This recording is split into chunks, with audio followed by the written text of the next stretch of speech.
we have a great group of really experienced policy people who are here to enlighten us about what's happening in the rest of the country. So please join me in welcoming our panelists. And our legislature and governor ended up making the decision to transfer large sums of money out of the transportation fund to try to shore up our general fund at one-time basis. We ended up doing that over 3 budgets in a row to the tune of about $1.4 billion out of the transportation fund, and much of that ended up being backfilled with some bonding from the general fund. But it had an effect on the public that was fairly insidious. And one was, it gave the impression that there must be a lot of money sitting around the transportation fund if our lawmakers could take over $1 billion out of it to shore up another fund. And so in 2005, I think that was a contributing factor among some others that came together to our legislature and our governor eliminating gas tax indexing in Wisconsin. Since that time, we have not had a vote come to the floor on adjusting that gas tax. So what we've really found since in the intervening period of time has been a series of 2-year budgets where we have basically taken some one-time monies from the general fund, not really I would call it a planned way, but just to try to move some things forward, and then we've relied on increased bonding. So going forward into the 2011-13 budget, we were in the midst of doing a similar fashion of taking some one-time money from the transportation fund and then relying on some bonding. But as they were doing it, I think all the legislators were in the heat of agreement that it was a bad idea to be doing it. We can't kick the can down the road anymore, so they created a commission because that's what we do. So the Transportation Finance and Policy Commission was created, a 10-member commission appointed by the governor and legislature to give some recommendations on how we could sort of change the dynamic and find a more sustainable way to fund transportation over the next 10 years. The 10-member commission, chaired by the Secretary of Department of Transportation, was a non-voting member. I was fortunate enough to be one of the 10 members appointed to that commission. And so, much like the commission here, we looked at needs and all of that, and I'm not going to run through too much, but we came up with 4 scenarios. One was disinvestment, which just said, just stay at the current level for 10 years. And the declines are an estimated 23% in purchasing power and the like, as you'd imagine. The second scenario was preserve the current infrastructure conditions across all the modes and preserve current service levels for transit and passenger rail, but put major highway and our southeast Wisconsin and our urban part mega projects, interstate and the like, and other highway capacity projects on the shelf, and not do any capacity expansions at all. And the third scenario was to actually try and preserve the current infrastructure, implement state highway capacity expansion projects that were proposed and being enumerated, and keep the miles of congestion stable, and to improve the state highway maintenance and operation service levels.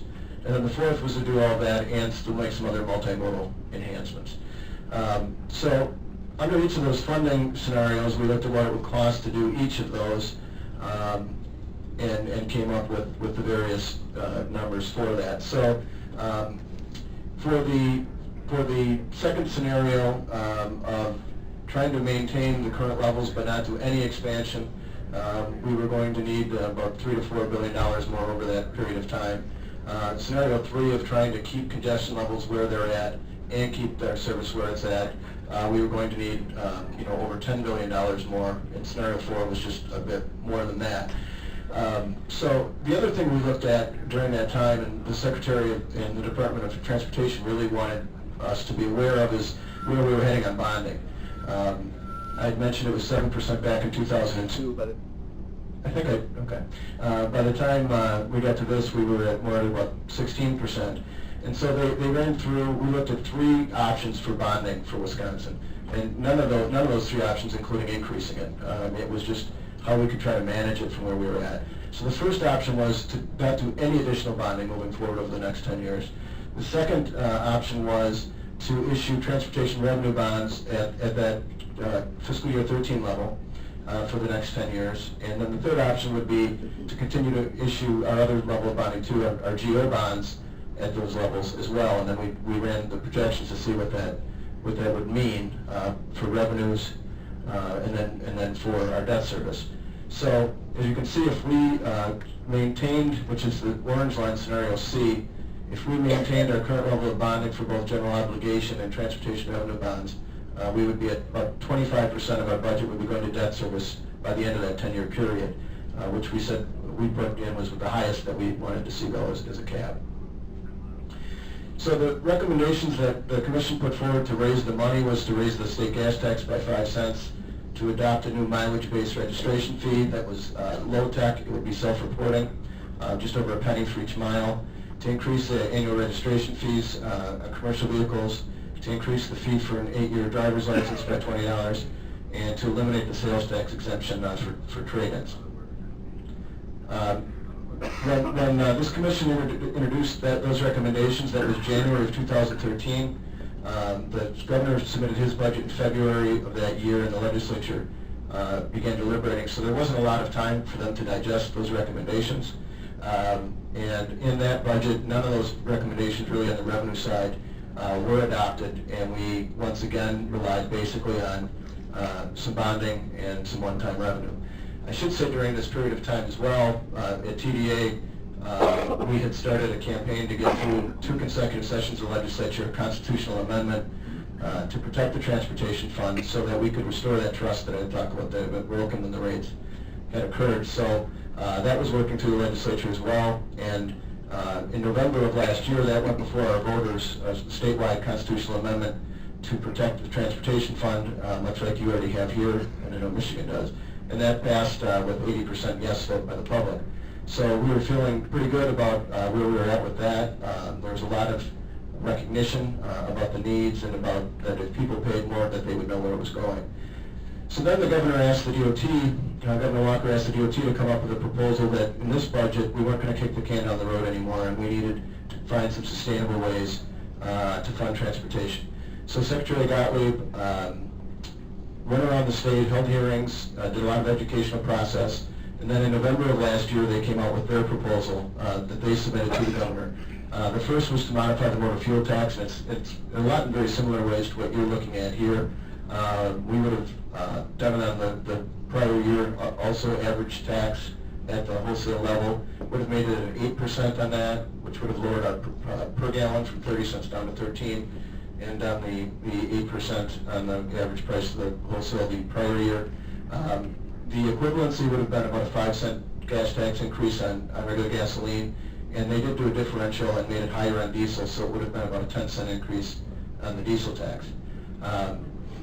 And then they also called for increased support from the general fund by a fair amount of money, by about $500 million. There's a $100 surcharge on hybrids.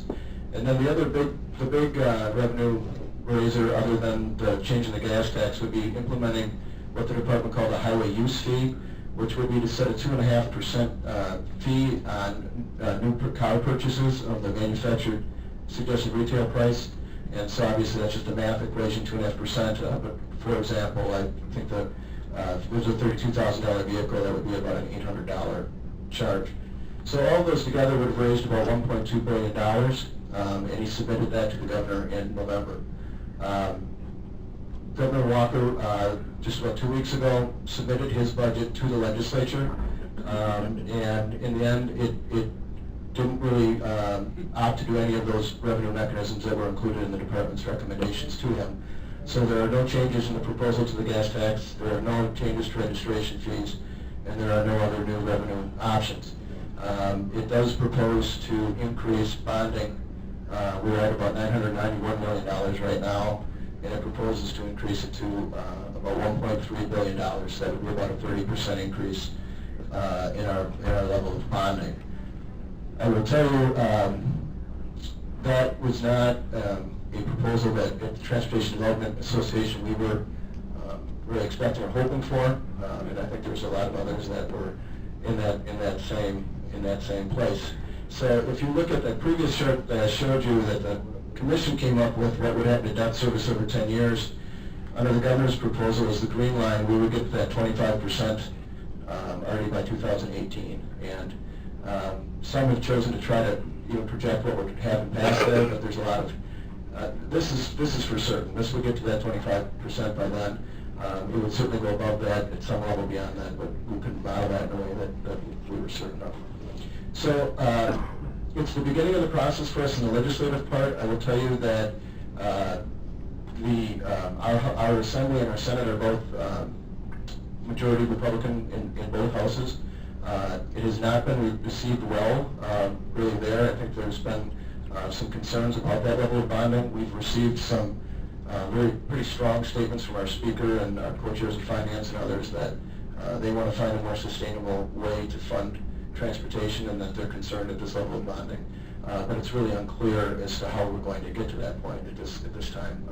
Some of the same folks have also said that they're not really interested in talking about gas tax increases. So we're in some open waters right now. The governor has seemed to say that if the legislature can come up with some options that does not increase the property tax, that he'd be open to looking at them, which that part has been positive. There has been a coalition, much like what you've got going on here, that's included agriculture and business and transportation groups and others that has been meeting with legislators all summer. I think there's a general understanding of the problem, and so at this point in time, we're trying to just work through the coalition to keep the issue out there, to talk about what the needs are, and see if there's an option that the legislators can coalesce around. I would say there's not one leading option out there right now. There's just a lot of work to see of the options that are out there, what might emerge as a way to do this. So we're very early in the legislative process, so the next several months are going to be interesting. We're going to watch with great interest what happens here in Minnesota, as well as in Michigan and some of our other neighboring states. So with that, I will turn it over to our next panelist.